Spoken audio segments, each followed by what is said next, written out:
제 시부모님께서는 재혼 부부이셨답니다. 사연이 좀 있었는데요. 남편의 생모 되시는 분께서 옛날에 집을 나가셨다고 했어요. 어린 자식들을 놔둔 채로 말입니다.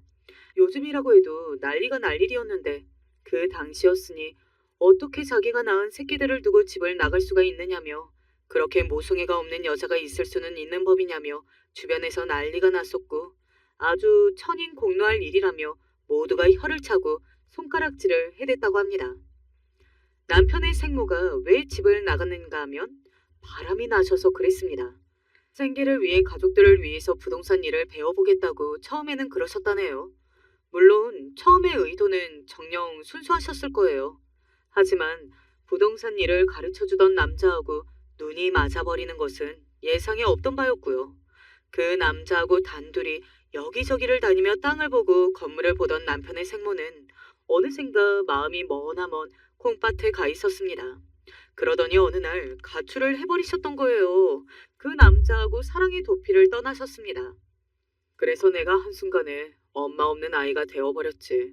우리 누나가 그때부터 엄마의 역할까지 같이 해주면서 그러고 살았어. 남편에게는 누나가 한 명 있습니다. 남매가 나이 터울이 좀 있어서 5살 차이인데요. 어렸을 때는 여자애들이 더 먼저 성숙해지고 생각이 깊어지기도 하잖아요. 그래서인지 장녀가 그때부터는 든든한 누나의 역할을 톡톡히 해내면서 가끔은 엄마처럼 그렇게 살았다고 하네요. 철이 일찍 든 것이었죠. 그 덕에 시아버지께서 한시름 덜 수 있었을 겁니다. 그때 당시 시아버지께서는 낮과 밤을 가리지 않고 열심히 한창 일을 다니시던 시절이었는데 더 나은 미래를 위해서 처자식만 바라보며 그렇게 피와 땀을 흘리며 일을 다니고 계셨던 시아버지의 입장에서 아내가 바람이나 자식들을 내팽개치고 가출을 해버린 전대미문의 사건은 그냥 살고 싶어지지 않는 충격이었습니다. 남자 혼자 어떻게 자식들을 키워내나 싶어서 눈앞이 캄캄해졌다고 하시더라고요. 밖에 나가서 돈은 어찌저찌 벌어올 수 있으나 집안에서 자식들을 어찌 돌보고 보살피고 챙겨야 할지 그건 시아버지께서 잘 알 수 없는 영역이었습니다. 그러니 일찍 철이 들어버린 장녀의 묵묵한 맹활약이 얼마나 기특하고 대견해 보였겠나요? 든든한 장녀, 그러니까 제 시누이는 자잘한 사과 한 번을 안 치는 것은 물론이고 매사에 힘들다 어쩐다 하는 소리를 전혀 안 하는 자식이었다고 합니다. 그러더니 자기 힘으로 전문대학교에 들어가서 학비까지 알아서 싹 다 충당을 하고 일찍 취업까지 잘 해냈죠. 이런 사람은 대개 사치와 낭비 같은 것과는 담을 쌓고 살죠. 시누이는 절약과 저축의 귀재였습니다. 돈을 허투루 쓰는 법이 없었고 알뜰살뜰 모아다가 저축하기를 즐겨하였으며 하나뿐인 자기 동생을 위해서는 학비 지원을 아끼지 않는 살신성인의 누나이기도 하였죠. 진심으로 누나이자 엄마였던 거예요. 그런 시누이는 결혼을 좀 일찍 한 편이었는데 25살에 유부녀가 되었습니다. 뱃속에 아이가 생겨서 혼전 임신인 경우였다고 하네요. 그렇지만 원래도 결혼을 전제로 교제를 하던 사이였기 때문에 당시에 우왕좌왕하지는 않았다고 하고 곧바로 결혼 준비에 돌입하였다는 후문입니다. 결혼을 약속하고서 만나왔던 사이임에도 상대를 제대로 알기란 쉽지 않았나 봐요. 진짜로 겪어보기 전에는 모르는 게 사람의 본성이죠. 심해부가 연애 시절에는 안 그랬었는데 결혼하고 살다 보니까 그렇게나 술버릇이 나쁜 게 드러났다고 합니다. 술만 몸에 들어갔다 하면 사람이 아니라 개가 되었다네요. 시누이는 그때를 회고하며 말하기를 내 발로 걷는다 해도 놀라지 않고 오히려 자연스럽게 여겼을 거라면서 그 정도로 술에 취한 심해부는 사람 꼴이 아니었다고 해요. 결혼을 해서 꽤 먼 지역으로 가 있는 상태였기 때문에 시누이는 더욱 외롭고 고독하고 힘들었죠. 어디에 마음을 기댈 데가 있고 털어놓을 곳이 있어야죠. 그저 하염없이 어린 자식만 끌어안고서 견뎌내는 수밖에 없었습니다. 그런 시누이를 알아챈 인물이 있었으니 바로 시어머니였어요. 경수가, 너 혹시 힘든 일 있니? 무슨 안 좋은 일이 있거든 꼭 털어놔라. 알았지? 아니에요. 힘든 일은 무슨. 맨날 똑같죠. 저는 괜찮아요. 목소리도 안 좋은 것 같고 오랜만에 본 얼굴은 더 안 좋은 것 같아서 그래. 내가 자꾸만 신경이 쓰이네. 그러니까 무슨 일이 있거든 꼭 말을 해줬으면 좋겠다. 응? 저기 그게 사실은 제가 그동안 좀 힘들기는 했어요. 시어머니의 걱정 가득한 눈빛과 따스한 말투 앞에서 묵묵히 견뎌오는 것에만 익숙하고 내성이 길러져 있던 시누이가 서러움이 터져나오고 말았습니다. 그래서 시어머니께 모든 고충을 그때 털어놓았다고 하더라고요. 시어머니께서 시누이를 알아주시고 보듬어 주시고 지지를 보내주셨습니다. 무조건적으로 편을 들어주셨고요. 그 덕에 시누이가 힘을 얻고 기운을 차릴 수 있었다고 해요. 그 이전까지는 반복되는 괴로운 일상 속에서 시누이는 한껏 절여진 채 좀처럼 앞으로 나아가고 변화할 힘을 얻지 못한 상태였거든요. 계속 나빠지기만 할 뿐이었죠. 그런 시누이를 시어머니께서 힘껏 절망의 구렁텅이에서 위로 끌어올려 주셨던 셈입니다. 자기 목소리를 들어주고 자기 편을 들어주는 무조건적인 존재가 단 하나 있는 것만으로도 모든 것이 달라진다고 시누이가 그렇게 말을 하더라고요. 시어머니께서 대단한 역할을 해주신 것에 시누이 또한 마음이 사르르 녹아버려서 그때부터 점점 허물없이 진정한 딸의 모습을 하기 시작했고요. 네, 지금 여기서의 이 시어머니란 자식들을 두고 바람이 나서 집을 나가버리셨던 그분이 아닙니다. 시누이와 남편의 생모이신 그분은 그러고 나서 몇 년이 지났을 때 시아버지와 정식으로 이혼을 하셨어요. 언뜻 듣기로는 임신을 해서 그러셨다나 뭐 그런 이유로 시아버지께 연락을 해서 정식으로 이혼을 하자며 청을 넣으셨던 모양입니다.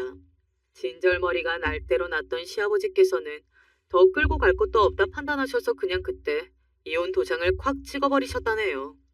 이혼을 해달라면서 수년 만에 연락을 해온 주제에 자기 자식 새끼들이 어쩌고 있는지는 전혀 궁금해하지도 않았던 아주 미친 여편네였어.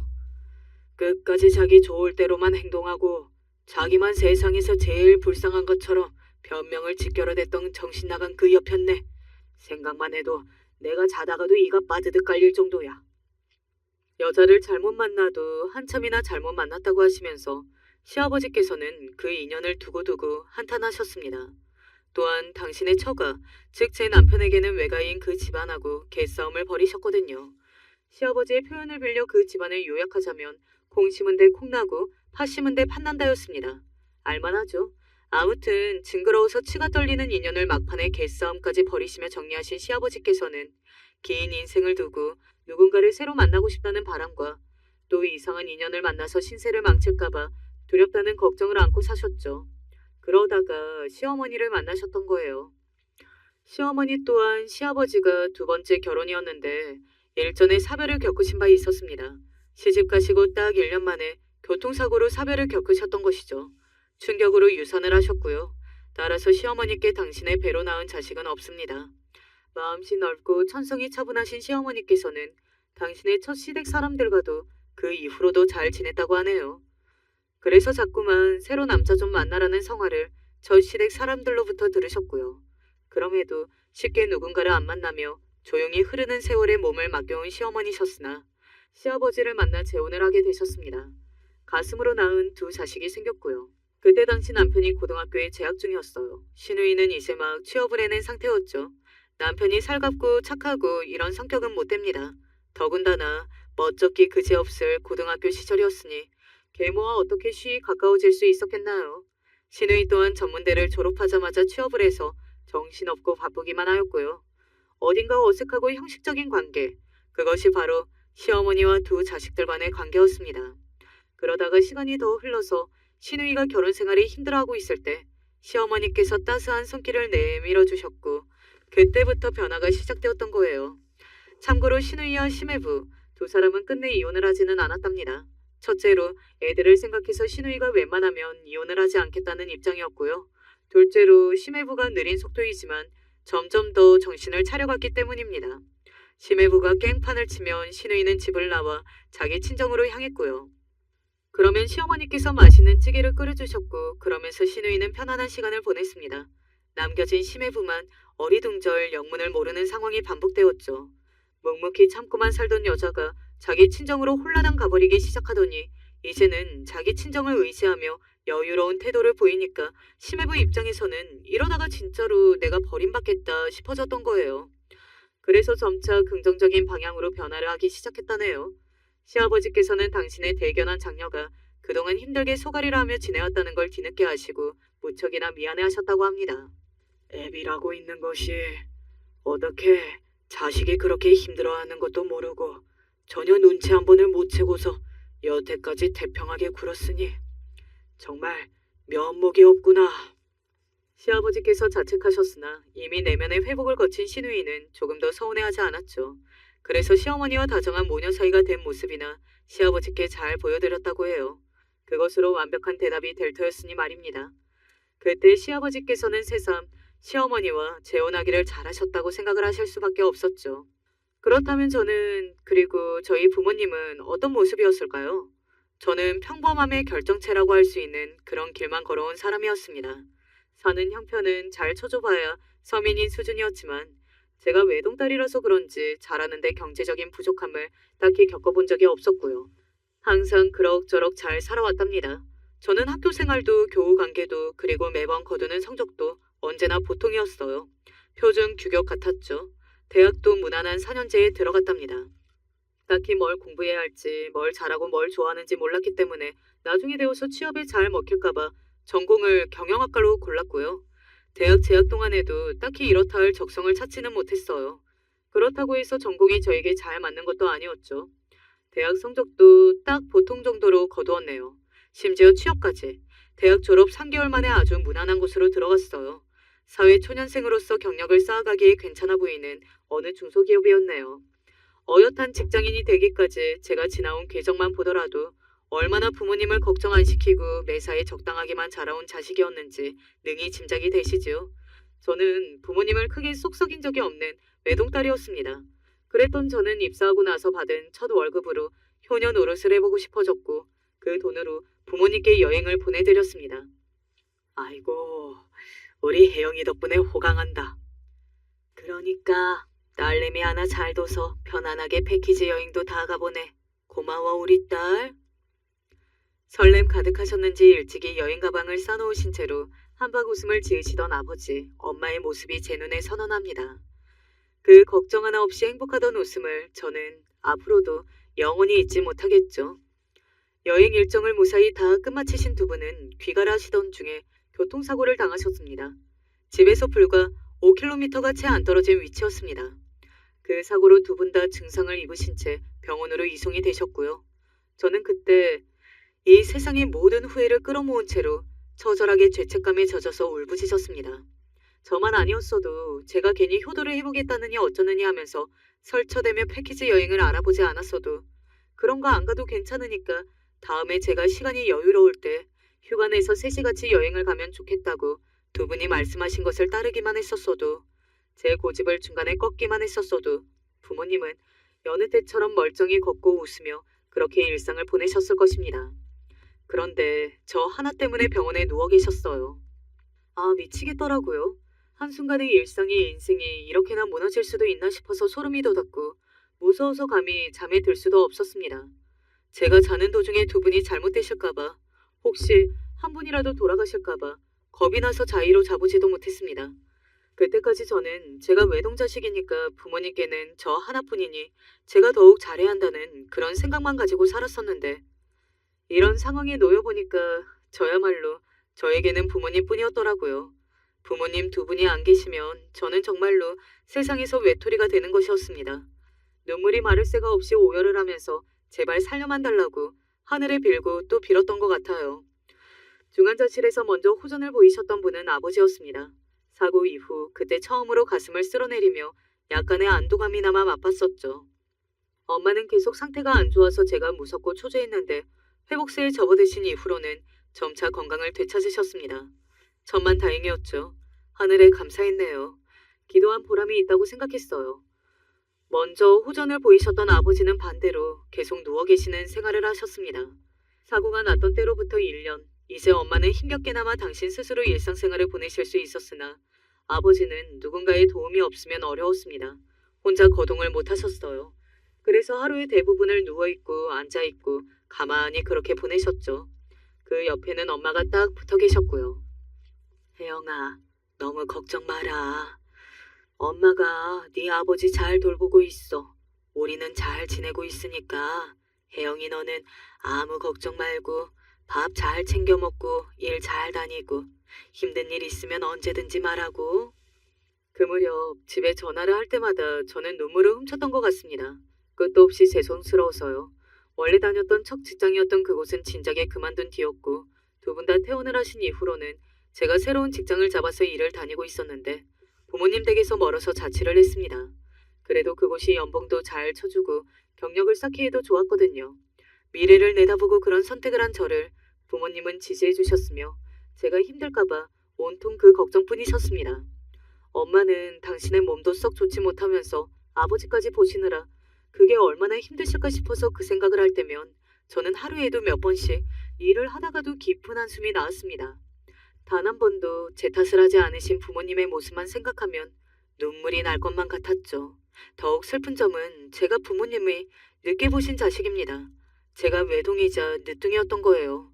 그런 자식이 다 커서 이제 직장까지 잡아서 참 좋아하셨을 텐데 이제 두 분께 편안한 노후를 안겨드릴 순서만 남아있었는데 제가 그걸 다 망쳐버 놓았습니다. 저 때문에 그렇게 되신 건데 부모님은 도리어 저를 고생시키게 돼서 미안하다고 하셨습니다. 우울하고 괴롭고 힘들었으나 부모님의 심정만 할까 싶어서 이를 악물고서 살았습니다. 감히 제 입에서 힘들다는 투정이 나올 수는 없다고 생각해왔습니다. 저는 그럴 자격이 없는 것만 같았어요. 그래서 그때부터 꾹 참고 인내하고 묵묵히 견디는 연습을 하면서 그게 습관이 되어갔죠. 두 분은 저에게 언젠가부터 결혼을 얼른 했으면 좋겠다는 뜻을 내비치셨습니다. 제가 결혼 생각 없이 두 분을 걱정하고 앞으로 두 분을 부양해야 한다는 그런 생각에만 사로잡혀서 살고 있는 걸 너무나도 잘 꿰뚫어 보셨던 거예요. 혜영아, 네가 짝을 만나서 결혼도 하고 자식도 낳고 그래야 우리 마음이 좀 편해질 것 같아. 엄마, 짝이 있어야 결혼을 하죠. 별로 생각 없어요. 생각이 있어야 짝이 생기는 법이야. 생각이 없는 사람한테 어떻게 짝이 생기겠어? 우리 딸이 얼른 평생 의지가 되는 인연을 만나서 그렇게 서로 기대면서 살았으면 좋겠어. 알았어요. 혹시나 누가 생기거든 결혼을 진지하게 고려해 볼게요. 절대로 그냥 빈말로 이러는 거 아니니까. 좋은 상대가 있으면 무조건 결혼을 해, 응? 혜영아, 엄마하고 아버지가 없으면 너는 혼자잖아. 우리 딸이 혼자 남겨지는 거 그거 너무 생각만 해도 안쓰럽고 힘들어서 그래. 두 분이 계속 제 곁에 계셔주시면 되죠. 그래 주시면 되잖아요. 우리 착한 딸이 부모 걱정 때문에 일부러 결혼도 계속 안 하고서 이러고 있는 걸까봐 그게 얼마나 신경이 쓰이고 미안한지 몰라. 솔직히 나이가 차면서 주변으로부터 결혼 질문도 서서히 받게 되었고 저도 아예 고민을 안 해본 것은 아니었으나 부모님이 우선이었기에 결혼은 무조건 뒷전으로 미뤄두며 생각을 안 하게 되었던 것은 맞았습니다. 그런데 이런 저의 마음이 부모님께서는 또 다른 염려이며 부담이었을지도 모른다고 생각을 하니까 착잡하더라고요. 그러던 중에 직장 상사분께 이런저런 이야기를 들었는데 그분이 저보다 7살 많은 여성분이셨으나 아직 결혼 전이었고 딱히 생각도 없으셨거든요. 만나시는 분은 있는데 결혼 생각은 없다고 하셨어요. 그분은 자리도 잡았고 연봉도 많이 받고 계셨고 심지어 집안도 여유가 좀 있는 편이었어요. 그럼에도 단지 아직 결혼을 안 했다는 이유로 가족들로부터 걱정을 사고 계신 입장이라고 했습니다. 결혼을 하기 전에는 완전한 독립을 한 자식이 아닌 것으로 자신이 그렇게 여겨지고 있는 것 같다면서 한숨을 쉬시더라고요.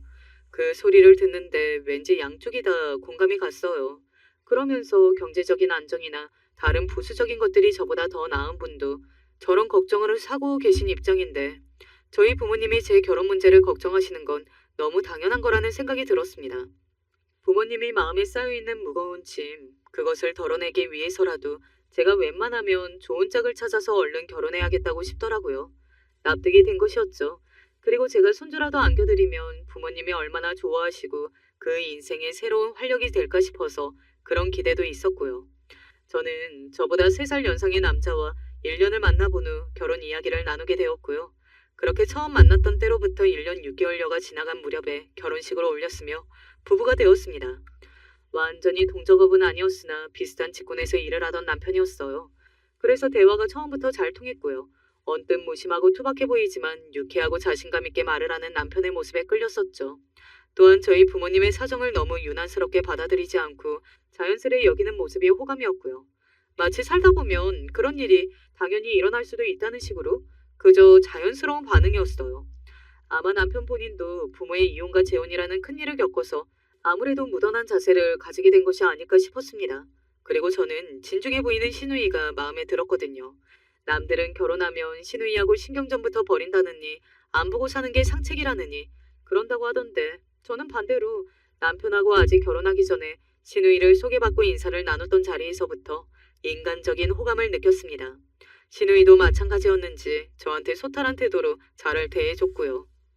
시아버지께서는 워낙 과묵하신 분이라 제가 대화를 많이 나눠볼 일은 없었지만 시어머니께서 해사한 그 미소만큼이나 부드럽게 대화를 잘 주도해 주시는 분이어서 제가 며느리 된 입장으로 마음이 놓였던 것 같습니다.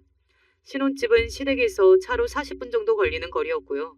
종종 시부모님을 찾아뵙는 정도였고 안부 연락은 그것보다는 좀 더 자주 드렸던 것 같아요. 지낼수록 시부모님 두 분 다 무던하신 분들이라고 느껴져서 제가 부담이 없었네요. 아무래도 시댁보다 친정에 더 신경이 쏠릴 수밖에 없는 저의 입장을 두 분은 너무나도 잘 이해해 주시는 분들이었답니다. 남편하고의 관계는 제가 다른 신혼부부들이 어떻게 사는지 그 편견을 모르지만 그냥 적당했다고 생각해요. 결혼했다고 해서 특별히 불타오르지도 않았었고 새롭게 바뀌는 것도 없었지만 결혼 전보단 나쁘지 않았으니까요. 그럭저럭 서로가 맞춰가며 잘 살았습니다. 물론 여자인 제 쪽이 더 힘든 이모저모가 많다고 느끼기는 했었네요. 둘 다 일을 다니니까 맞벌이인데 밥은 항상 제가 차렸거든요. 제가 요리와 빨래를 담당하고 나머지 청소는 남편이 하는 것으로. 맨 처음에 집안 살림 노동을 그렇게 정했었는데 지내다 보니까 그게 안 이루어졌습니다. 불과 몇 주 만에 제가 이런저런 청소까지 다 하게 되더라고요. 대체 남편이 군대에서는 어떻게 생활한 건지 의심스러울 정도로 청소를 맡겨놓으면 뭐 하나 똑부러지게 해놓은 법이 없었습니다. 정리정돈의 영역에서는 더 했고요. 결국 제가 건드리게 되고 두 번 일을 하게 되니까 그럴 바에는 점점 제가 하는 것들이 늘어나게 되었던 거예요. 솔직히 너무 피곤해서 이게 지금 어디에 입주가정부로 취업을 해서 살고 있는 것인지 아니면 결혼을 해서 신혼생활을 하고 있는 것인지 헷갈릴 지경이었습니다. 그런데 남편은 투덜이 대마왕이기 때문에 하나를 따지면 제가 10가지로 피곤해졌기 때문에 차라리 그럴 바에는 입을 다물고 제가 일 처리를 해버리는 게 나았죠. 저에 비해 활달하고 외향적인 것, 예민하고 세심하고 가끔은 소심하기까지 한 저와는 다르게 무심하고 매사에 대수롭지 않게 여기는 것. 남편의 그런 기질들이 처음에는 장점으로 여겨졌으나 지낼수록 단점으로 보일 때가 많아서 결혼이란 정말 힘든 것이라는 생각을 자주 했었네요. 시누이가 어째서 결혼 전에는 알 수 없는 것들이 많았다고 했는지 알 것만 같았어요. 저는 결혼 9개월 만에 임신을 했습니다. 그리고 결혼 1주년 무렵에 유산을 겪었어요. 이유를 몰랐습니다. 그냥 병원에 가봤더니 태아가 이미 모든 움직임을 멈춘 뒤라고 하였어요. 이런 경우가 생각보다 정말 흔하다고, 어쩔 수 없는 일이라고도 병원에서는 그랬지만 저는 숨이 턱 막혀오는 좌절감, 상실감, 그리고 죄책감까지 들었습니다. 귀중한 생명이 다른 엄마를 만났으면 세상에 태어났을 텐데 저 같은 엄마를 만나는 바람에 불쌍하게 세상에 빛도 보지 못한 채로 숨이 꺼진 것만 같았습니다. 제 아내는 부모님의 그때 사고 이후로 저 자신을 탓하는 모든 게 제 잘못인 것만 같은 그런 사고방식이 뿌리를 깊게 내리고 있었던 모양이더라고요. 정신이 차려지지 않았었는데 그래도 꿋꿋하게 버티는 것, 힘들다고 티를 내지 않고 계속 일을 다니는 것이 습관으로 굳어져 있었던 것만은 다행이었습니다. 그 슬픔과 괴로움 속에서도 제가 출근을 하고 일을 했으니까요. 하지만 거기까지였어요. 집에 돌아와서는 정말 손 하나 까딱할 힘이 없어서 몇 주간은 거의 멍하니 있었습니다. 가만히 있다가 눈물이 조용히 흐르기도 하였고요. 그런 자기 아내를 보면서 남편은 혀를 끌끌 찼습니다. 제가 나약해서 못 봐주겠다는 그런 소리도 얼핏 했던 것 같네요. 세상이 무너지는 것도 아닌데 왜 계속 그러고 있어? 누가 보면 애라도 죽은 줄 알겠다. 뭐? 애가 죽은 거 맞잖아. 우리 애가 죽은 게 맞는데 당신은 왜 말을 그렇게 해? 태어나지도 않았고, 아니 그 뱃속에서도 콩알만하게 자랐던 게 전부였는데 그걸 가지고 어떻게 애라는 생각을 하냐? 당신 제발 적당히 해. 궁상을 떠는 것에도 정도가 있는 거야. 당신은 꼭 말을 그렇게 인정머리 없이 해야겠어? 다른 사람도 아니고 자기 아내한테, 유산을 한 아내한테 말이 그렇게 나와? 당신이야말로 정도를 지켰으면 해. 너무 인정머리가 없다고 스스로 생각이 안 드나 봐? 아주 본인만 잘났지. 본인만 잘났고 본인만 세상에서 재고를 슬프고 힘드느라 자기 남편이 허구한 날 라면만 끓여 먹는 것도 안 보이지? 당신이 라면 먹고 싶다고 해서 먹은 거잖아. 다른 거 먹고 싶으면 배달시켜 먹으라고 했잖아. 나가서 사 먹고 와도 좋겠다고. 내가 그랬었잖아. 누가 당신더러 라면 먹으라고 강요했어? 내가 그랬어? 밥을 차려줘야 할 사람이 안 차려주니까 내가 이러는 거잖아. 당신이 제발 양심에 좀 찔렸으면 해서 일부러 내가 궁상맞게 라면을 먹은 건데 설마 당신은 여태까지 그런 눈치도 못 챘던 거야? 와, 이거 정말 답답하네. 일부러 라면을 먹었다고? 그럴 정성이 있으면 직접 밥을 차려 먹지 그래. 내가 밥 차리는 사람도 아닌데 내가 왜? 당신이 밥을 차려야 내가 먹지. 그놈의 밥이라는 단어 한 글자가 그때는 왜 그렇게 듣기 싫던지요. 너무 어이가 없다 못해서 괴로운 나머지 헛구역질이 밀려왔습니다. 제가 입을 틀어막고 화장실로 향하니까 그런 제 등을 대고 남편이 피곤하다며 크게 투덜거렸어요. 땅이 꺼져라 한숨을 쉬는 소리까지 듣고 나서 변기에 대고 한참을 헛구역질을 하고 나니까 거울 속에 제가 눈물 범벅으로 볼품없는 꼬라지가 되어 있더군요. 무심하고 무슨 일이든 크게 연연하지 않은 것 같은 남편의 성격이 저와 상반되어서 좋은 점이 있다고 그렇게 생각했었는데 그게 아니라 온통 인정머리가 없고 자기 중심적이고 욱하는 기질이 있으며 조금도 손해를 안 보려고 하는 그런 사람이라는 걸 그제서야 깨달았습니다. 마음이 내내 아팠던 것에 이어서 이제는 머리까지 아프더라고요. 제가 임신을 했다가 유산을 한 걸 친정 부모님께 알리지 않았던 게 그나마 불행 중 다행이었습니다. 혹시나 정말 만약이라도 뱃속 생명이 잘못되면 부모님이 너무 실망을 하고 힘들어하실 것 같아서 나중에 알려드리려고 했거든요. 그래서 두 분은 모르셨어요. 시댁 식구들은 알았고요. 유산에 이어서 남편의 지극히 자기중심적인 이기적인 모습에 충격을 받고 제가 힘들 때 직접적으로 부부 문제를 털어놓지는 못했으나 심적으로 기대고 대화를 나눌 수 있는 시댁에 있어서 다행이었죠. 신우이하고 제가 문자도 종종 주고받았는데 이때는 거의 전화로 이야기를 많이 나누었습니다. 신우이는 제가 자기 동생 때문에 마음고생하는 것을 눈치채고 자기 탓을 하였어요. 일찍이 친엄마가 바람나서 집을 나갔으니 그래서 나보다도 어린 내 동생이 참 불쌍하게 여겨졌던 것 같아. 나는 솔직히 친엄마 그분하고 이렇다 할 추억이라도 꽤 있었거든. 그런데 내 동생은 그런 게 별로 없었어. 나보다도 어렸기 때문에 많이 기억을 못했지. 예전에는 그래서 동생이 측은했고 내가 든든하게 이끌어주고 잡아줘야 될 그런 존재로만 생각됐지. 아무래도 아들이니까 이 다음에 우리 집의 대를 이을 거고 우리 아버지도 나보다는 동생을 나중에는 결국 중요시 여기게 되겠구나 싶어서 동생이 어딜 가든 기 안 죽는 녀석이 됐으면 그런 바람이었어. 근데 너무 오냐오냐 키웠나 봐. 애가 좀 사람이 괜찮다 싶다가도 다혈질적인 구석도 있고 별로지? 내가 그 녀석을 키웠기 때문에 알아. 내 잘못이 커. 아니에요, 형님.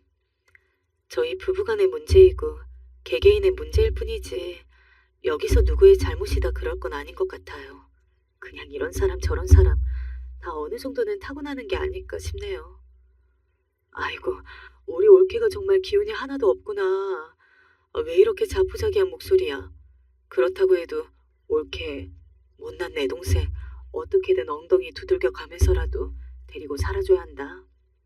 당연하죠, 형님. 앞으로 힘들어도 같이 살면서 더 이리저리 맞춰 가보려고 해요. 결혼이 애들 장난도 아니고 어쨌든 저는 이 부부관계의 책임감과 진지한 자세를 가지고 있었습니다. 그런 저를 신우이도 잘 알고 있었죠. 시어머니 또한 비슷하셔서 그 이전과는 다르게 당신 쪽에서 먼저 전화를 주시곤 하였어요. 원래는 며느리인 제가 안부차 연락을 항상 먼저 드리고는 했었거든요. 시어머니께서는 절대 부담을 안 주고 싶다고 하시면서 먼저 연락을 하시는 법이 거의 없었고요. 그런데 제가 유산을 겪은 이후 힘들어하다가 남편 때문에 더욱 심란해지고 난 뒤 시어머니께서 종종 저에게 연락을 먼저 해주시면서 이런저런 말씀을 많이 주셨습니다. 별건 아니었고 오늘도 잘 지냈느냐니 반찬은 좀 안 떨어졌냐느니 하는 그런 시시콜콜한 것들이었는데요.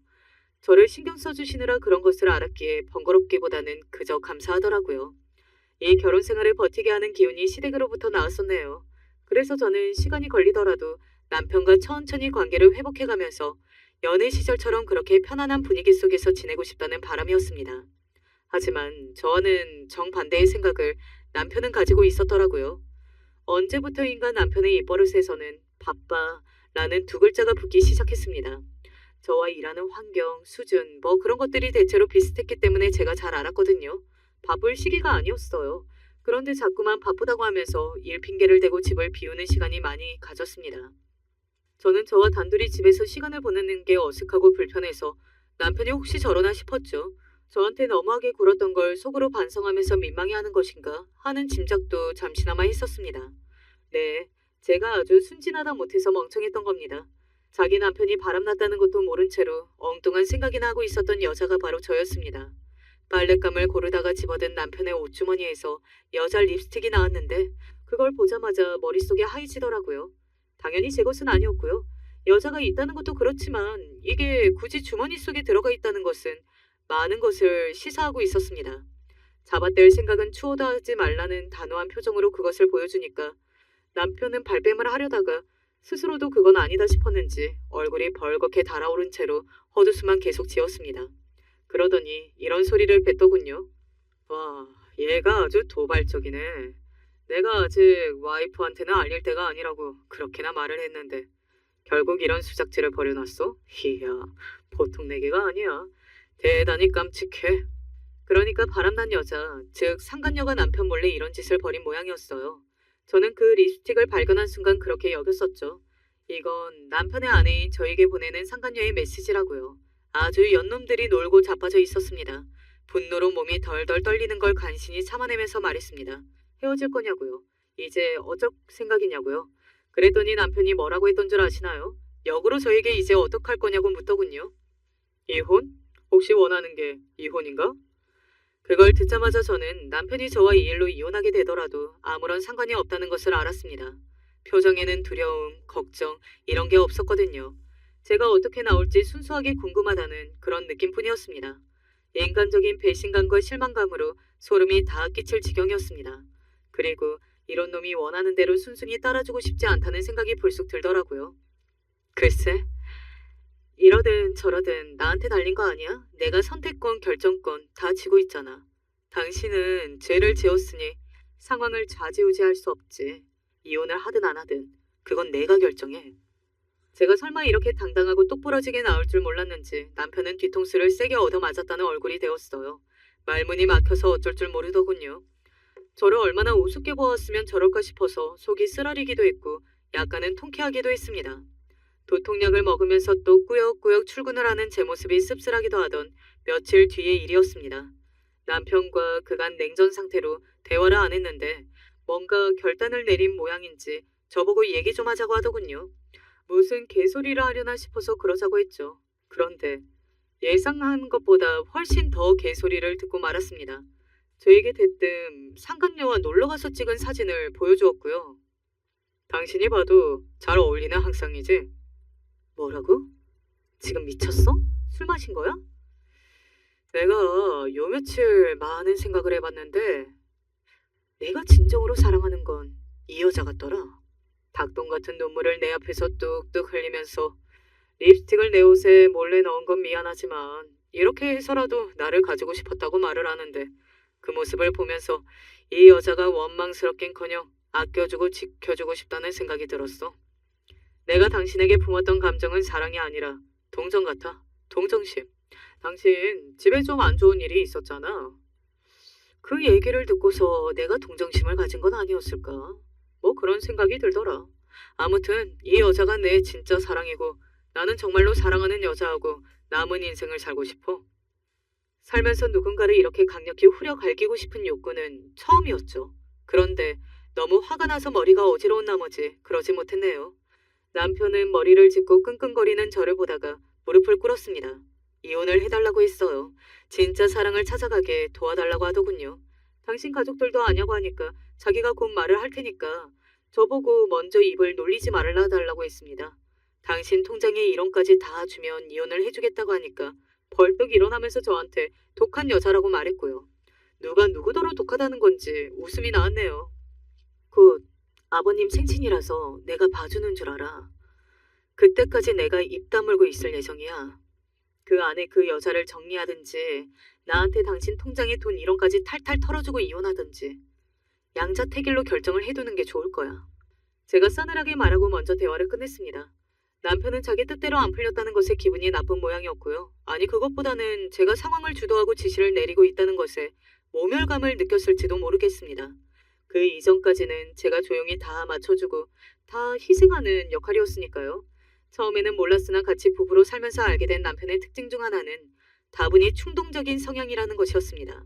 갑자기 돌발적으로 언행을 할 때가 있었죠. 약간 청개구리 같이 구는 모습도 있었고요. 그래서 저는 어쩌면 그 상간녀와 바람을 피운 건 피운 거지만 이혼으로 갑자기 얘기가 치닫게 된 것은 남편이 충동적으로 그리 굴고 있을 뿐이라는 생각이 조금 들었습니다. 생각지도 못했던 순간에 저한테 바람이 들통나고 상간녀가 눈물을 보이며 이혼을 종용하고 그러자 남편은 이참에 새로운 사랑을 찾아 떠나는 남자가 한번 되어 보이고 싶어졌던 것입니다. 제 생각은 이랬어요. 그런데 설마 남편의 이런 충동적인 기질이 상상하지도 못한 장면을 만들어낼 줄은 몰랐습니다. 시아버지의 생신날이었어요. 평일 수요일이라서 당일에는 시댁에서 그냥 다 같이 모여 저녁 식사나 하는 것으로 정해졌습니다. 주말에 따로 어디 나들이나 가자고 하였고요.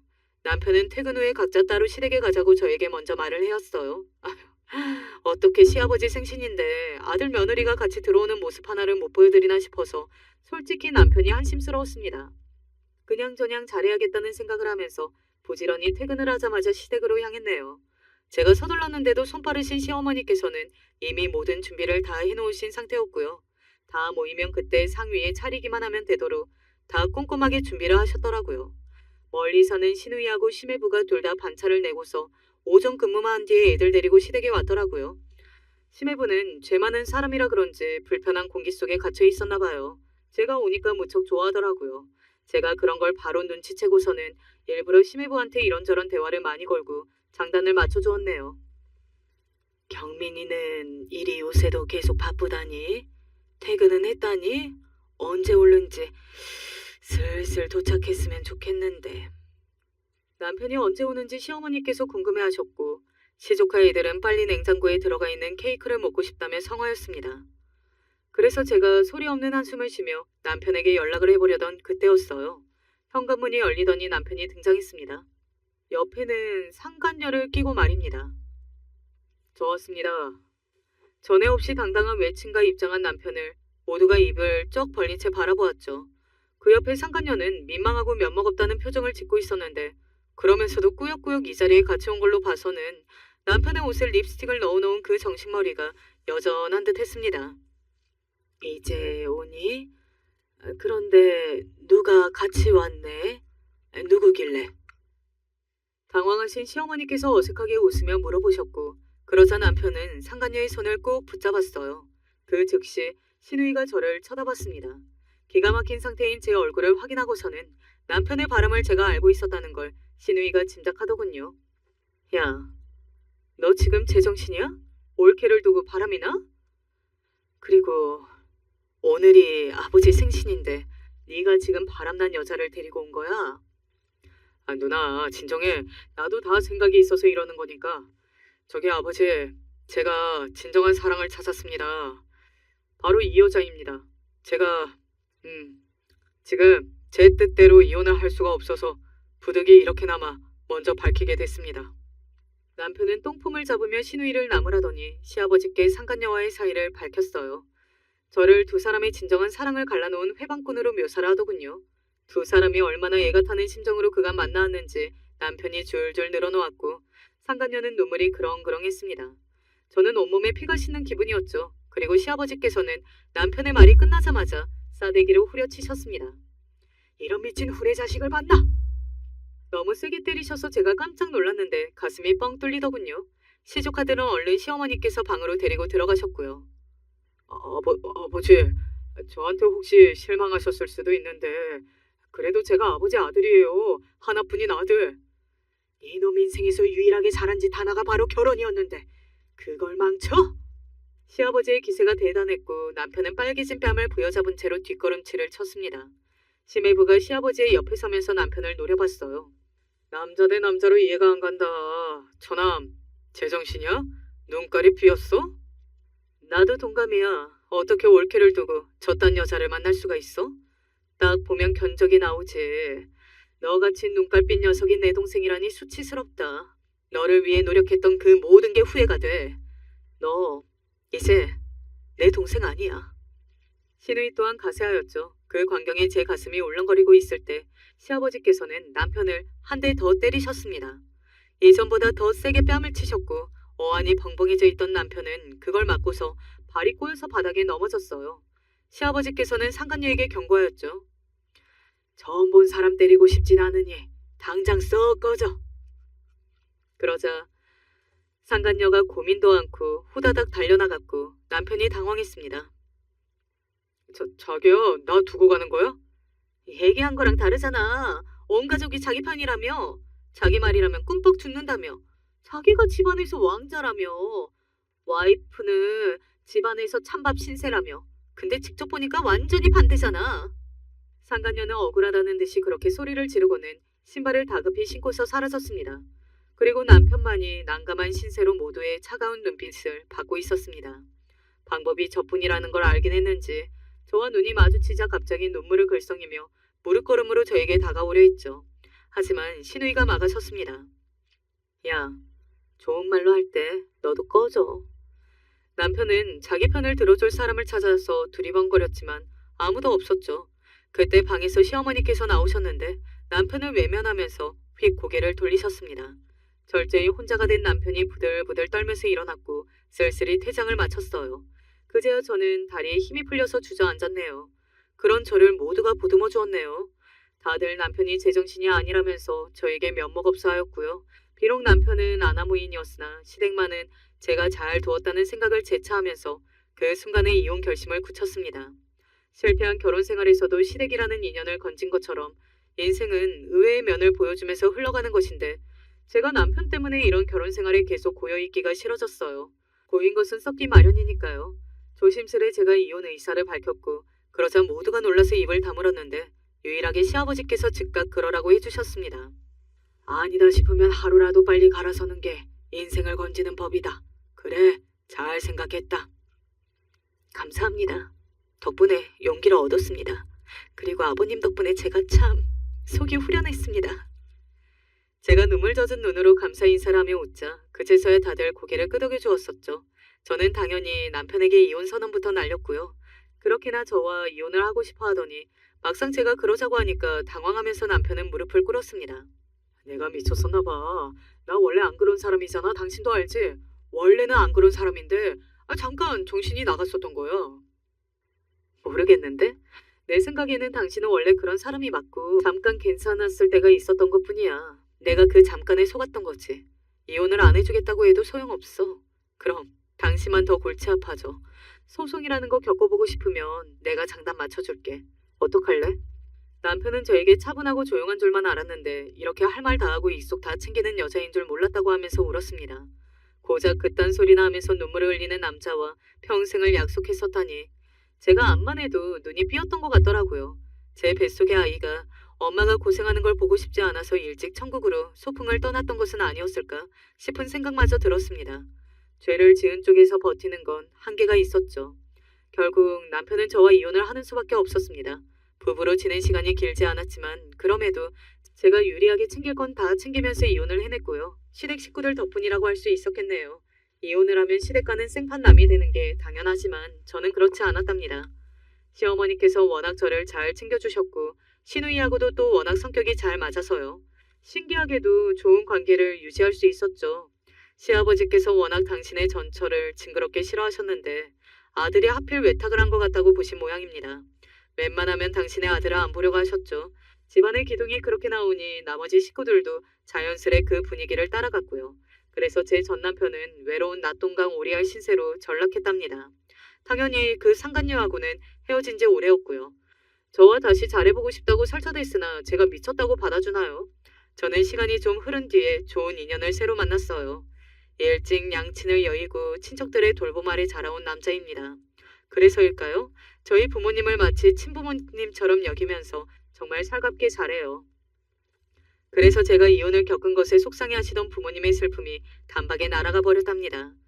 앞으로는 또 어떤 순간들이 펼쳐질지 모르겠으나 걱정하는 마음보다는 기대하는 마음으로 항상 그렇게 내일을 맞이할 거예요. 안녕하세요. 여러분, 인과응보라는 말 아시죠? 제 인생에도 그 인과응보가 실현된 일이 일어났어요. 사실은 여기 사연 채널 보니 저처럼 사이다 복수하신 분들이 꽤 많더라고요. 저도 나름대로 속 시원한 복수란 이야기가 있어서 들려드리고 싶어 사연을 보내게 되었어요. 부디 끝까지 들어주세요. 저희 시아버님은 남편이 어릴 때 일찍 돌아가셨고 어머님 혼자서 저희 남편과 도련님 이렇게 형제를 키워내셨는데요. 전 남편과 결혼하기 전 연애 시절부터 도련님도 몇 번 인사하고 잘 알고 있었고 결혼하고 같은 가족이 된 이후에도 같은 의료계 쪽이라 무난하게 잘 지냈어요. 도련님은 어릴 적 어머니가 혼자 고생하시는 걸 보고 많이 자극을 받기도 했고 공부 머리가 있는 편이라서 무척 노력을 많이 하셨다고 해요. 그렇게 해서 어렵사리 의사가 되었고 그게 어머니에게 있어서 큰 자존심이 되어주기도 했는데요. 저도 간호사로 일하고 있는지라 어머니는 때마다 늘상 자랑하곤 하셨어요. 우리 집에는 의료인이 둘이나 있어서 아파도 걱정이 없어. 특히 내 건강 챙겨주는 우리 며느리가 있어서 너무 든든해. 감사합니다, 어머님. 제가 앞으로 잘 챙겨드릴게요. 가끔 이런 말씀을 하실 때마다 은근 저도 보탬이 되는 것 같아서 기분이 좋더라고요. 형제들 간 사이도 좋은 편이었고 그렇게 가끔씩 가족 모임도 하고 무난하게 잘 지내왔었어요. 근데 그러던 어느 날 문제가 생기고 말았어요. 도련님이 지금의 동서와 연애를 하게 되시면서부터 뭔가가 꼬이는 것 같더라고요. 동서는 알고 보니 제가 일하는 곳 병원장님의 조카였고 의사였어요. 가끔 얼굴 낯이 있긴 했는데 그냥 그런가 보다 하고 스쳐 지나가던 사이였고요. 의사라는 것은 알고 있었는데 우연히 어떻게 이렇게 인연이 닿은 건지 저희 도련님과 만남을 시작했다는 것입니다. 그때부터 왠지 묘하게 불편하게 느껴지더라고요. 집도 꽤 잘 산다고 들었고 머리도 좋고 얼굴도 예쁘장한 편이라서 남자들이 줄을 선다는 말을 듣기는 했지만 제가 볼 때는 그다지 예뻐 보이지도 않고 거만해 보이기만 했거든요. 특히 저랑 몇 번 마주쳤을 때 은근 무시하는 듯한 눈빛을 보였던 게 생각나서 저는 여전히 마음에 들지 않았어요. 그러던 어느 날 정말 일이 생기고 말았습니다. 제가 화장실에 갔다가 나오면서 모르는 그 여자와 몸이 부딪혔는데 그 바람에 그 여자의 물건들이 떨어졌어요. 놀라서 주워주려 하니까 아이씨, 눈 좀 똑바로 뜨고 다녀야죠 하고 말하는 겁니다. 네? 눈 좀 똑바로 뜨고 다니시라고요. 순간 너무 놀라 어버버거리는 사이 그 여자가 물건을 다 줍고 갔습니다. 정말 어처구니가 없더군요. 누가 직장에서 그런 말을 한답니까? 깡패도 아니고 눈을 획 부라리며 말하는데 저도 모르게 몸이 굳더라고요. 한참을 망설이다가 어머니에게 이 얘기를 전했어요. 어머니, 도련님 만나는 여자친구 같은 의사라고 하지만 조금 마음에 안 들어요. 실은 일이 하나 있었는데요. 뭐? 수영이 만나는 애에 대해서 네가 좀 잘 알고 있는 거냐? 그 녀석 아무리 물어도 대답을 안 해주더구나. 어서 한번 말해봐라. 어머니가 재촉하시기에 저는 좀 더 자세하게 말을 했어요. 어머니, 제가 함부로 사람 판단할 건 아니지만 인성이 그닥 좋은 사람은 아닌 것 같더라고요. 그런 며느리 들이면 얼마나 고달프겠어요. 말씀드려야 할까 하다가 그래도 아시는 게 좋을 것 같아서요. 딱 본대로만 이야기한 그 이상도 이하도 아닌 이야기에 어머니는 근심이 많으신 것 같았어요. 아무리 아들이 좋아한다고 해봤자 어렵게 의사 만들어 놓았는데 똑같은 의사라고 해서 그냥 장가 보낼 수도 없는 것이잖아요.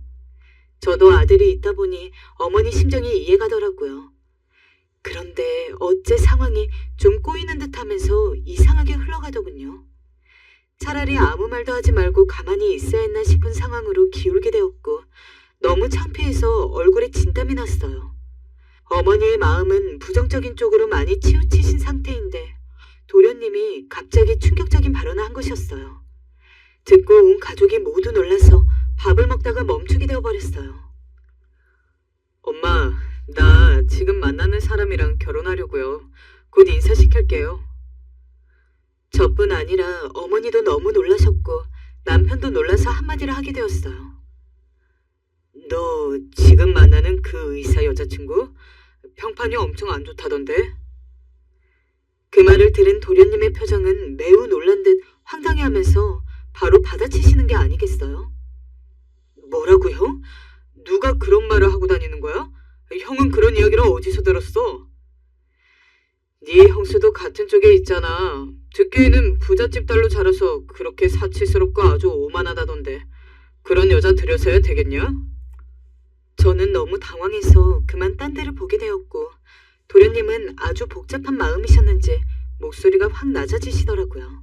그리고 바로 일어나 버리셨어요. 형, 아무리 그래도 직접 만나본 나보다 다른 사람들이 어떻게 잘 알겠어. 알지도 않고 그런 이야기나 하지 않았으면 좋겠어. 그렇게 나가버리는 도련님을 보니 얼마나 민망하고 도망가고 싶던지 남편이 너무 원망스럽더라고요. 앞으로 도련님 얼굴을 어찌 보라는 건지 어쩜 이렇게 눈치가 없는 걸까요? 그 이후로 저를 비롯해서 남편, 어머니 셋 다 심란해하던 차에 결국 도련님은 날짜를 잡아서 동서를 인사시키러 오게 되었어요. 중간에서 남편이 한마디 더 하긴 했지만 일전의 일로 인해서 기분이 상하셨는지 그냥 강행해버리셨더라고요. 결혼하기 전 동서가 어머니께 인사를 드리러 왔는데 저는 아직도 이날의 일이 좀 황당하고 남편을 비롯해서 어머니에게도 좀 배신감을 느꼈어요. 그렇게 제가 살갑게 어머니에게 잘 해드리고 있는데 어쩜 저한테 그러실 수가 있는 걸까요? 남편도 제 편이 되어줬어야지 갑자기 줏대 없이 구는 게 너무 황당해서 뭐라고 막 화를 내고 싶더라고요. 안녕하세요. 수영 씨에게 말씀 많이 들었어요. 아주 좋은 형수님이시라고 칭찬하더라고요. 저와 안면이 있으시다고 하는데 제가 기억이 잘 안 나네요. 그래도 너무 반갑습니다. 아, 네. 안녕하세요. 좋은 형수라니.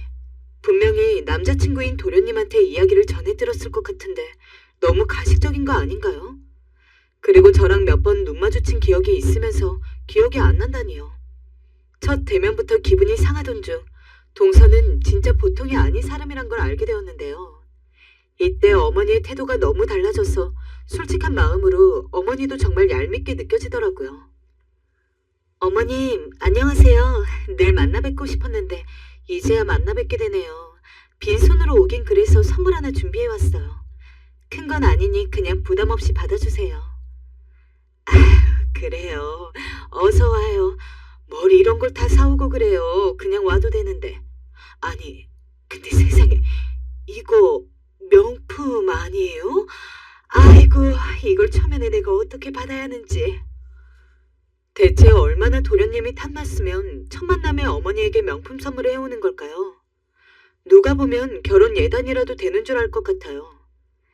저는 딱히 그럴 형편이 아닌지라 시집 오면서 아주 간신히 작은 선물만 어머니께 해드렸고 그때도 만족한다고 해주셨거든요.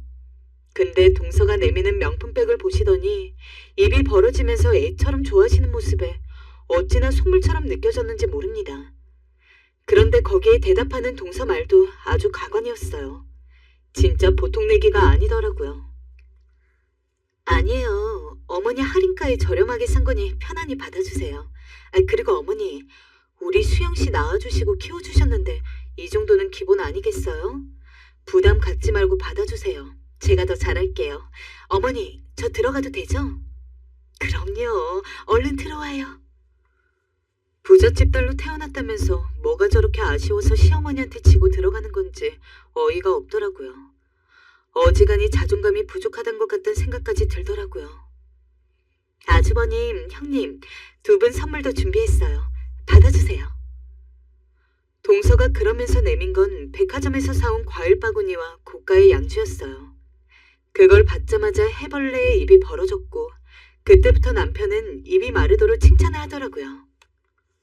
아니, 이거 내가 먹고 싶었던 술인데 내가 술 좋아하는 거 어떻게 알았어요? 동생한테 들었나? 네, 들었어요. 좋아하셔서 다행이다. 사면서 안 좋아하시면 어쩌나 걱정 많이 했거든요. 형님 건 뭘 해야 할지 몰라서 그냥 과일 바구니인데 괜찮죠? 아, 네, 그럼요. 괜찮아요. 솔직히 어이가 없었어요. 얼마나 화가 나던지요.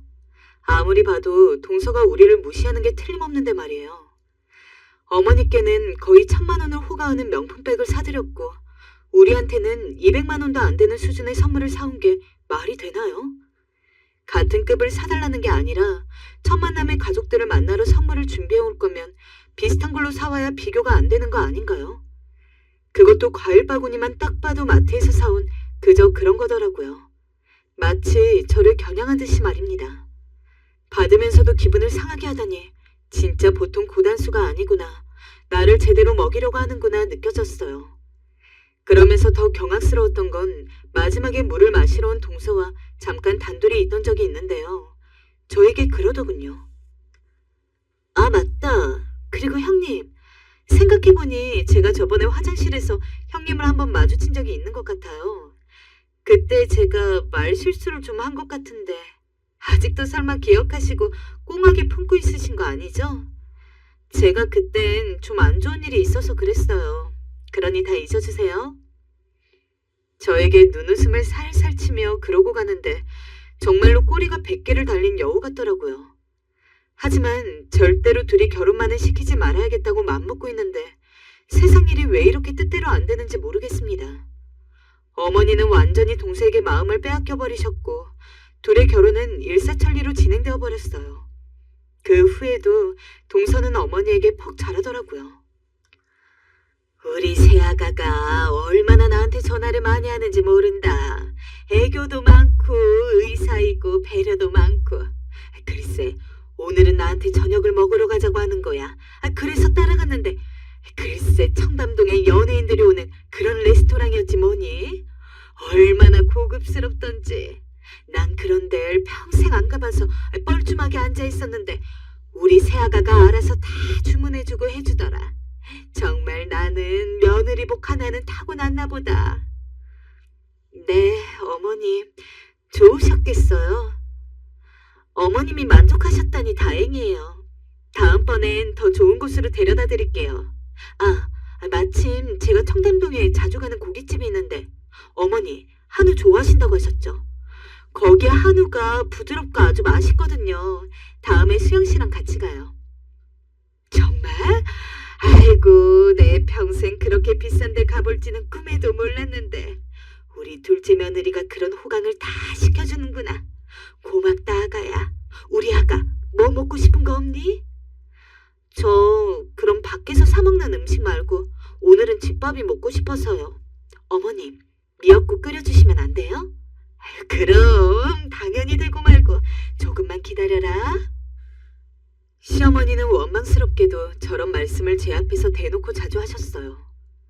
여러분, 저는 그 말을 들을 때마다 비참함을 느꼈어요. 제가 그토록 잘해드리고 챙겨드렸던 시어머니가 마치 한순간에 저보다 더 예쁘고 고운 새 신을 찾아 훌훌 떠나버린 느낌이었달까요? 전 완전히 한순간에 팽당한 느낌이었어요.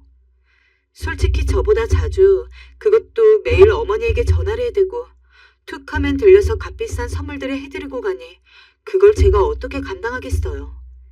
그런 상황에 휘둘리는 어머니에게도 갈수록 서운했습니다. 딱히 저한테 나쁜 말을 아무것도 하지 않으셨고 저희 둘을 비교하는 말을 하시지도 않았지만 그냥 제가 느끼는 감으로는 동서를 더 좋아하게 되신 것 같더라고요. 진짜 이 배신감을 어찌하면 좋을지 몰라서 잠이 안 오더군요.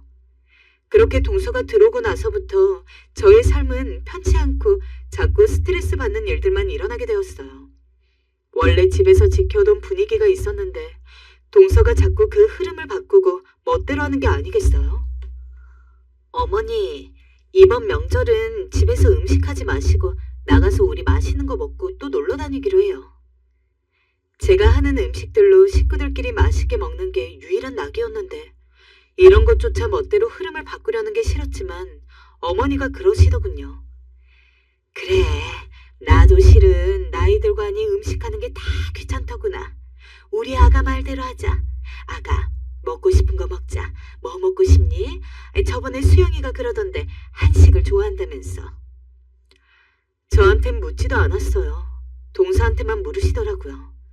거기다 심지어 그날은 제가 이미 그 전날 음식들을 몇 가지 좀 해간 날이었습니다. 직장에서 피곤한 몸 이끌고 들어와 그래도 내일 명절이니 어렵사리 시간 내어 요리해본 거였죠. 동서, 미안한데 내가 음식을 미리 해온 게 있어서 이번 명절은 그냥 집에서 하고 다음 명절 때부터 밖에 나가서 먹는 게 어떨까 싶은데 어머님, 어때요? 예, 무슨 말을 그리 하니? 그건 너 집에서 반찬 해온 게 뭐 얼마나 된다고. 그건 너 집에서 먹으면 되지. 오늘은 우리 세아가 좋아하는 거 먹자꾸나. 얼른 나가자. 다들 준비하렴. 너무 황당했습니다. 결국 동마는 동서편을 들으시는 것 같아 우라가 치밀었습니다. 현재 부모님 양쪽이 다 안 계신 저에 비해 대대로 빵빵하게 의사 집안에 건물도 몇 개씩 갖고 있는 동서가 얼마나 예뻐 보이시겠어요. 솔직히 집에서 음식 해먹나 밖에 나가나 재료비면 노동이며 돈으로 환산하면 같지만 그게 문제가 아니었어요. 시어머니가 대놓고 절 무시한 게 이 모든 게 동서의 결정으로 흘러가는 게 마음에 안 들었습니다. 같은 며느리면 명절에 와서 오자마자 옷도 편하게 바꿔 입고 바로 일할 준비해야지. 초반에 위아래로 차려입고 와서는 계속 저한테 몇 마디 말을 건네대는 게 그때부터 어쩐지 예감이 안 좋긴 했어요. 여보, 나 너무 화나. 어떻게 어머님 나한테 그러실 수가 있어? 동서는 아까 나한테 뭐라 했는 줄 알아? 당신 없을 때 계산대에 서 있는데 글쎄 그러는 거야. 옷 어디서 사냐고. 내가 시장에서 샀다 하니까 그럴 줄 알았대. 이거 나 무시하는 거잖아. 완전 깔보는 거잖아.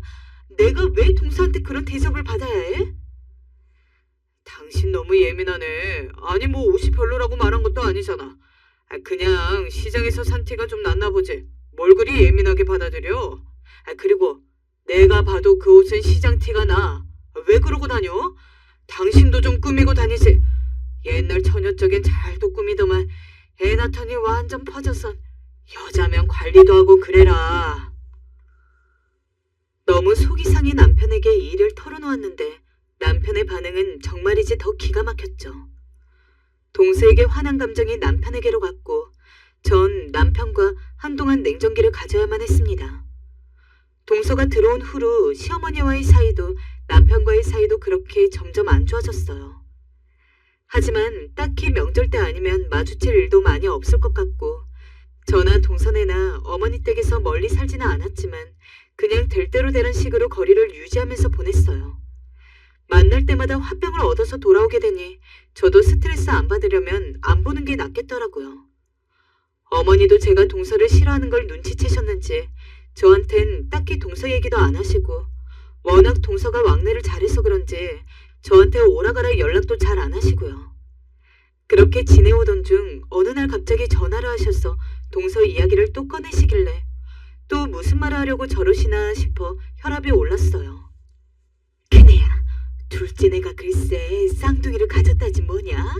그것도 남자애 여자애 하나씩 말이다. 지금 한창 입덧한다고 성아인가 보다. 안정될 때까지 말을 못했다는구나. 참 너무 기쁜 일이지 뭐니? 그래요. 진짜 기쁜 소식이네요. 저도 전화해볼게요. 젊어서 그런 건지 임신도 잘 되는구나 싶어서 처음에는 그냥 전화를 끊었는데요. 저는 난임이어서 아주 힘들게 아들을 가졌고 모든 상황을 가족들에게 시시콜콜 알려왔는데 동서는 확실해질 때까지 말을 안 했더라고요. 딱히 문제될 것도 없는데 왜 말을 안 하고 저러고 있었는지 이해가 안 되기도 하고 그래도 윗사람한테 알릴 거면 어머니한테만 알리지 말고 형님인 저한테도 연락을 했어야지. 좀 얄밉더라고요.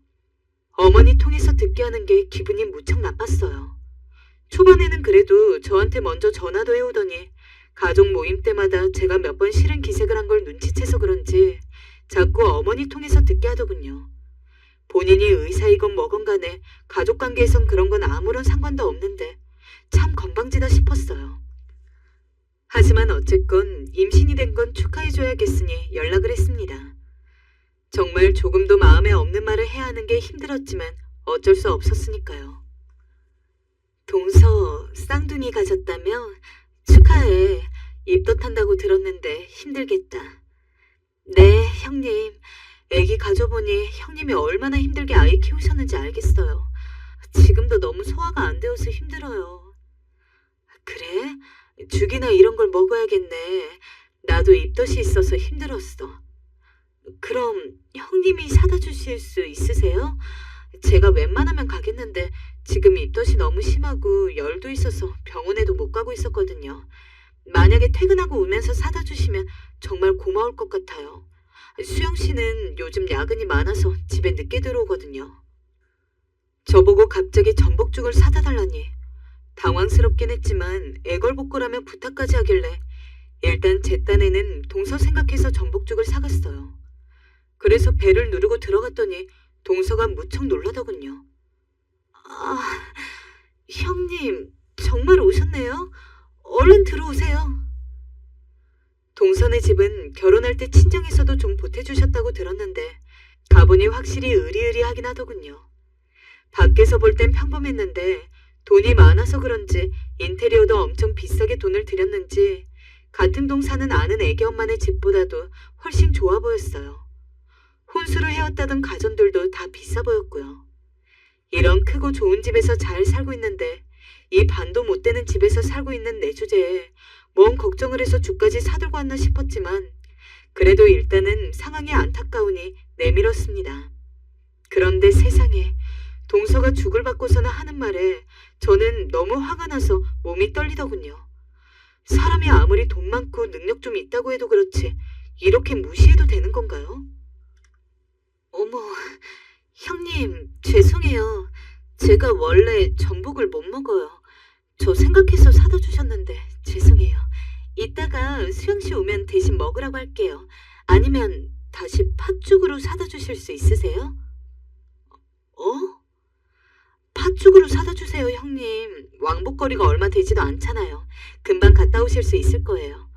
번거롭게 해드려서 죄송해요. 이게 무슨 똥개 훈련일까요? 전 결국 전복죽 못 먹는다는 말에 팥죽을 사러 나가야 했어요.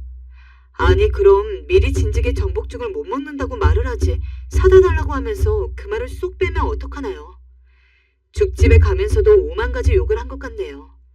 그렇게 겨우 왕복 40분 거리로 오가며 죽을 사다 주었는데요. 형님, 어떡해요? 저 지금 너무 배가 아파서요. 약 좀 사다 주시면 안 돼요? 죽은 아무래도 안 될 것 같아요. 다음에 먹을게요. 정말이지 당황스러웠습니다. 갑자기 배가 아프다며 이번엔 약을 사다 달라는 동서. 일부러 이러는 건지 정말 아픈 건지 혼란스러울 정도였어요. 아프단 사람 말 무시할 수도 없고 결국 전 약을 사다 주었고 동서가 사다 달라는 과자들과 음료수까지 사서 건네줘야 했어요. 그걸 받은 후에야 동서는 흐뭇한 표정으로 웃었고 고맙다 하더군요. 그러면서 하는 말이 형님, 혹시 앞으로도 종종 부탁드려도 될까요? 제가 거동하기가 좀 불편해서요. 이거였죠. 아니, 임신하면 거동을 아예 못하나요? 만삭도 아니면서 너무 황당하고 그냥 절 무시한다는 생각밖에 안 들더라고요. 전 아무 말 없이 그건 곤란할 것 같다고 딱 잘라 말하곤 이후로 너무 화가 나서 동서 애기 낳을 때까지 연락을 하지 않았어요. 그런데 그랬더니 그걸 또 동서가 어떻게 시어머니한테 전달했는지 충격적인 얘기를 시어머니 입을 통해 듣고 말았어요. 둘째 며느리가 임신해서 몸이 안 좋나 봐. 그래서 부탁을 했는데 제가 들어주기 싫다고 했다더라고. 자기가 왜 그런 부탁을 들어줘야 하냐고. 아이고 속도 좁아. 서로 도우면 좀 좋아. 우리 첫째 며느리 그렇게 안 봤는데 말이야. 나는 그래도 우리 둘째 며느리가 있어서 요즘 세상 살맛이다. 명품 가방도 선물해줘. 어제는 여행권까지 주더라니까. 어찌나 내 마음을 쏙쏙 잘하는지 몰라. 내가 말하기도 전에 척척 알아서 해주는데 아주 복덩이야 복덩이. 어머님 친구들이 집에 오셨을 때 음식 좀 차려드릴 겸 갔었는데 저 못 들으실 줄 알고 저런 얘기를 속삭이고 있으시더라고요. 순간 눈물이 쏟아질 것 같아 서둘러 시어머니 집을 나와 눈물을 삭혀야 했어요. 상황 모르고 무조건 동서편 드는 시어머니에게 너무 속이 상하더라고요. 세상에 정말 제 편이 없는 기분, 그런 기분 아시나요? 남편한테 동서에 대해 말했더니 남편도 이런 반응이더라고요. 당신이 재수 씨한테 너무 예민하게 반응하는 거야. 뭐라고? 왜 당신은 매번 그런 식이야? 날 똥개 훈련시키고 나보고 더 심부름 시켜도 되냐고 그랬다니까? 날 대놓고 무시했다고. 무시한 게 아니라 못 먹는 거니까 다시 사다 달라는 거 아니야. 임산부인데 전복 잘못 먹고 탈라면 당신이야말로 어쩌려고 그래? 그냥 넙죽 받으면 이후로 또 사올까봐 하는 말이겠지. 그럼 미리 말을 해줬어야지. 그리고 심부름 시킨 건 괜찮아? 사람이 뭘 해도 윗사람한테 순서에 맞게 굴어야지. 그러자 남편은 여기까지 듣더니 아주 질린다는 얼굴로 저를 보더라고요. 그러면 좋겠지만 사람이 어떻게 다 내 맘같이 구냐고. 그냥 재수씨 딴에는 그게 최선의 예의였나 보다 하고 덮어. 당신은 가만 보면 자격지심이 너무 많은 것 같아. 재수씨가 이쁘고 어리고 똑똑하고 의사니까 그러나 본데 도대체 왜 그러니? 그게 더 찌질해 보여. 너도 공부 열심히 해서 의사 하던가. 그걸 지금 말이라고 해? 그럼 말하지 마 서로. 네, 제가 말하는 족족 동서편을 드는 남편이랑은 이제 상종도 하고 싶지 않더라고요. 자기 때문에 저런 여자랑 가족이 되어서 이렇게 마음고생하는 저를 몰라주는 걸 보니 뭘 봐도 남편 탓이 제일 커 보였어요. 그렇게 시간이 지나 동서는 쌍둥이를 낳았고 그때는 한번 가보았어요. 시어머니는 아주 그런 경사가 없다면서 틈만 나면 보러 가시는데 제가 동서를 싫어한다는 걸 눈치채셨는지 아예 부르지도 않으시더라고요. 어차피 저도 꼴도 보기 싫었으니 잘된 거라고 생각했는데 좀 시간이 지나 다른 일로 어머니 댁에 들렀을 때 말실수를 하셨어요. 그네 너는 규진이 키울 때 그냥 유치원 보냈었지? 둘째네는 쌍둥이 둘 다 영어 유치원 보내려고 미리 돈 내고 왔다더라. 요즘 뭐가 그렇게 비싸냐? 근데 시키면 좋다더라. 우리 아들은 남편 돈벌이상 당시에 그렇게 한 달에 100만 원이 넘는 교육기관은 보낼 수 없었고 저도 한창 바쁠 때라 꿈도 못 꿔봤거든요. 둘째네야 뭐 돈 많으니까 보낼 수도 있겠지만 그걸 굳이 귀로 듣게 되니까 너무 짜증이 나더라고요. 한 명도 아니고 둘씩이나 벌써 준비한답시고 저렇게 비싼 기관에 보내다니. 저러다가 진서방님 돈 다 써버리는 거 아닌가 걱정까지 되더군요. 그런데 그러던 어느 날 동서가 전화가 왔어요. 꽤 오랜만에 통화하는 거라 어색하기도 하고 받기도 싫었지만 일단 동서는 기분 좋게 말을 걸더라고요. 동서, 오랜만이야. 잘 지냈어? 네, 형님, 혹시 들으셨어요? 저희 아이들 둘 다 이번에 영어 유치원 보내요. 주변 동료들 보니까 일찍이 조기 교육이 중요하다고 하더라고요. 당장은 해외로 데리고 나가서 살기엔 저도 상황이 쉽지 않고 일단은 영어 유치원에서 어느 정도 잡아주면서 하나씩 만들어 가려고 해요. 형님네는 영어 유치원 보내셨어요? 듣자 하니 아무리 그래도 제가 자기보다 애를 일찍 키웠는데 훈수 두는 것 같아서 달갑잖더라고요. 또 알면서도 저러는 게 얄미웠어요. 동서, 난 안 보냈어. 근데 벌써부터 그렇게 돈을 많이 써서 어떡해? 아직 애기들인데 그렇게 원어민이 있는 기관에 미리 보내면서 감당이 되겠어? 애 한번 영어 유치원 보낼 거면 그 정도 교육비는 고등학교 갈 때까지 우습지도 않게 계속 써야 해. 제 말이 우습게 들리는지 동서가 아주 괘씸하게 받아치더라고요. 그렇죠. 부담이 많이 되긴 하는데 저도 복직했고 둘이서 버니까 어떻게든 버텨볼 수 있지 않을까요? 그리고 이런 말 하긴 그렇지만 형님네랑 저희네랑 처지가 다르잖아요. 저희는 둘 다 의사라서 그 정도는 거뜬해요. 진짜 사사건건 저를 이렇게 무시하는 동서의 반응을 보니까 화가 치밀어 올랐어요. 동서, 말이 심한 것 같은데? 처지가 다르다니 말을 너무 막 하는 거 아니야? 혹시 자랑하려고 일부러 전화한 거야? 나 약 올리려고? 동서 진짜 웃긴다. 하는 행동이 너무 아이 같고 유치한 거 알아? 미안한데 동서, 이제 나한테 전화하지 마. 전 그러고 전화를 탁 끊어버렸어요. 나중에 동서에게서 미안하다는 연락이 오긴 했지만 그것조차 가식인 걸 알았기에 모두 차단해버렸습니다.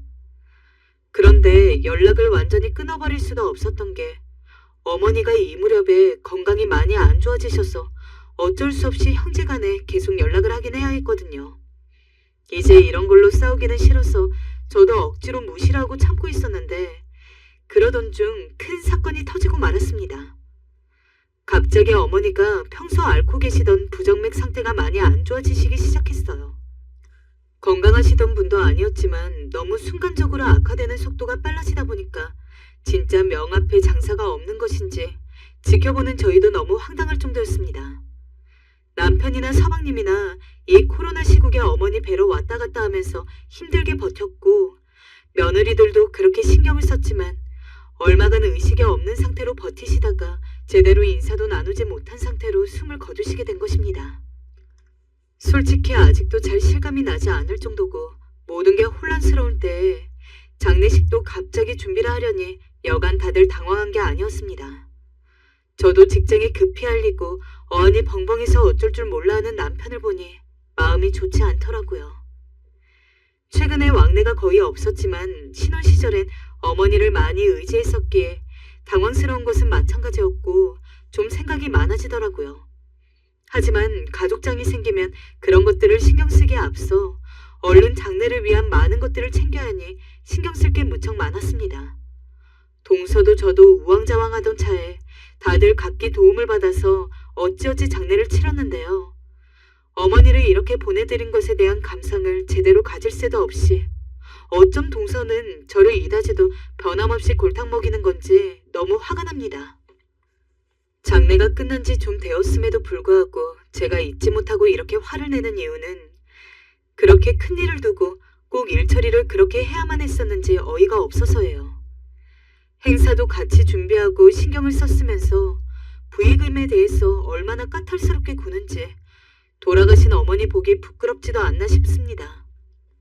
이번에 아무래도 저희 부부보다는 서방님과 동선의 직장 동료나 지인들이 조금 많이 조문을 오기는 했어요. 나중에 계산을 해보니 동선의 비율이 많기는 했지만 그래도 부모의 장례 앞에서 이런 것들은 각각 자식들끼리 나누는 게 맞지 않나요? 똑같이 슬픔을 나누고 함께 있는데 네 돈 내 돈하고 철석같이 따져가고 있어야 하냔 말입니다. 동서는 장례 와중에도 돈만 생각하고 있었는지 부의금 이야기를 꺼내는 저한테 이렇게 말하는 게 아니겠어요. 너무 철두철미하게 자기네 몫을 따지는데 정말 오만정이 다 떨어지더라고요. 형님, 저희 쪽 손님들이 많이 오셨는데 이건 저희가 아무래도 따로 정산을 해야 될 것 같아요. 나중에 다 저희가 돌려드려야 하고 액수도 적지 않은 편이라서요. 괜찮으시죠? 그러면서 발빠르게 봉투들을 챙기는데 안 그래도 돈도 많으면서 있는 것들이 더한다더니 어쩜 이럴 수가 있는 걸까요? 화가 나서 바로 남편한테 말을 했는데 차라리 물어보지 말 걸 그랬나 봅니다. 아니 여보, 당연한 거 아니야? 쟤네 손님이 우리보다 많이 왔는데 그걸 나누는 것도 이상한 거지. 당신이라면 그렇게 하겠어?